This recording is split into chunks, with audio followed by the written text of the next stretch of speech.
Good morning. Well, with my two senior, who, in their own way, become very philosophical in our talk. I also been instructed before, like Dr. Nomachai, to prepare a small speech. So now it seems to be that the way that we conduct now is more like a conversation and exchange from the flow, with the flow. So I hope that I could bring some points for further discussion. Of course, it seems to me like I'm sure that everyone also think the same, that this crisis, it will not be the last one. We all have the crisis, midlife crisis, economic crisis, political crisis. Whatever the crisis, of course, there will be the way to turn around the crisis itself. So of course, but globally speaking, also looking especially from Western country, we see this crisis is on the major one. We talk about, of course, the US, which is the epicenter of this gravity of the crisis. And now, or over the year, is still looking way to bottom out, and we hope and we learn, like Ambassador Severino tried to cite the ADB or water study, that Asia might also probably bottom out sometime soon. But again, as one of the questions in mind, what would be the kind of recovery? All kind of shapes coming up. If you look at the study, the V shape, the W shape, L shape, or whatever shapes that would be, it looks like, of course, if we talk about the crisis of this magnitude in the world, so we could see that it will not be like other crises. What would happen to ASEAN? ASEAN, as other region, cannot spare for such an impact. Many countries look at Japan, how Japan suffered the worst recession, if not moving to depression. That direction is very strong.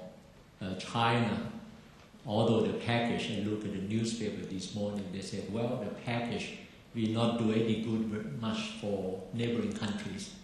It will rather be buy China like a buy American.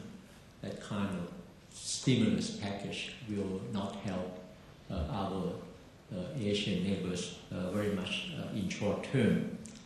And of course, all we know, and we cite here again, that how can export-dependent Asian economies, and ASEAN include, adjust to a world in which the final consumer demand outside the region, in particular the US, is no longer the market for the region. I prepared a small chart, but I will not have time. But I think this is what all speakers, or whatever the forum you go this day in Asia, will speak about. That's why in short term, we try to look at domestic front. Domestic front means that we might have to look into the domestic economy. That's why also the government efforts, the Prime Minister mentioned the case of Thailand. Our friend from Malaysia also have a strong case for them. Singapore suffered the most severe recession of over 10% contraction this year. This is not to talk about Cambodia, Laos, Myanmar, or even Vietnam, which is also another few cases. So with high employment, this is also one of the things that we go on first to save jobs, set some kind of social safety net and put further social reforms. With slower demand of the overall economy, there's a fear of the prolonged recession will give more pain to firms. A lot of you come from the business. idle capacity utilization actually now, like in automobile or electrical and electronic industries. All kind of things happening. And to talk about investment, private investment, which is you all try to rather strengthen your position right now. I have only 4 final points because I will allow this time for a few minutes to go very rapidly. Seems to me, from the first point, like the global slowdown will continue to dampen our exports, and growth in Asia is projected to come primarily now from domestic and regional demand. Some countries might be able to do it. Look at China, India, because of sizable economy, but some others not.